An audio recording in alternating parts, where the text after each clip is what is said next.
ভারতবর্ষের মহান ব্যক্তিত্ব, সংবিধান প্রণেতা, সমাজ সংস্কারক, বিশিষ্ট ব্যক্তিত্ব ডক্টর বি.আর. আম্বেদকরের জন্মজয়ন্তী আমরা উদযাপন করছি এস ওয়েলফেয়ার ডিপার্টমেন্টের পক্ষ থেকে।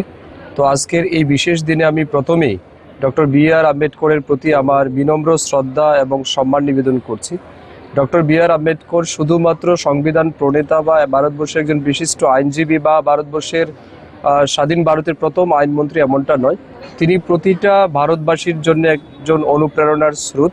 তিনি প্রতিটা দলিত ব্যক্তিত্বের জন্য একটা আলাদাই শক্তি। তিনি আমাদের প্রতিটা ভারতবাসীর জন্য অনুপ্রেরণা। তাই ওনার মতো ব্যক্তিত্বের জন্মদিবস উদযাপন করা আমাদের কাছে সত্যিই গর্বের বিষয়। তো আমি মনে করি ডক্টর বি.আর. আম্বেদকর যদি ভারতবর্ষে জন্ম না হতেন বা তিনি যদি আমাদের মধ্যে না থাকতেন, আজকালকে যে বা সেই সময় পরাধীন ভারতের যে অস্পৃশ্যতার যে চরম একটা বিশৃঙ্খলা ছিল, সেই জায়গা থেকে ভারতবর্ষকে মুক্ত করা হয়তো বা সম্ভব হতো না। এবং আজকে যেভাবে বিশ্বের সর্ববৃহৎ গণতান্ত্রিক সংবিধান তিনি আমাদের সামনে দিয়ে গেছেন, তিনি আমাদেরকে উপহার দিয়েছেন, এটাও আমাদের জন্য অনেক বড় বা বাড়তি পাওনা। তো আমি আজকের এই বিশেষ দিনে ওনাকে আবারও সম্মান জানাই, শ্রদ্ধা জানাই।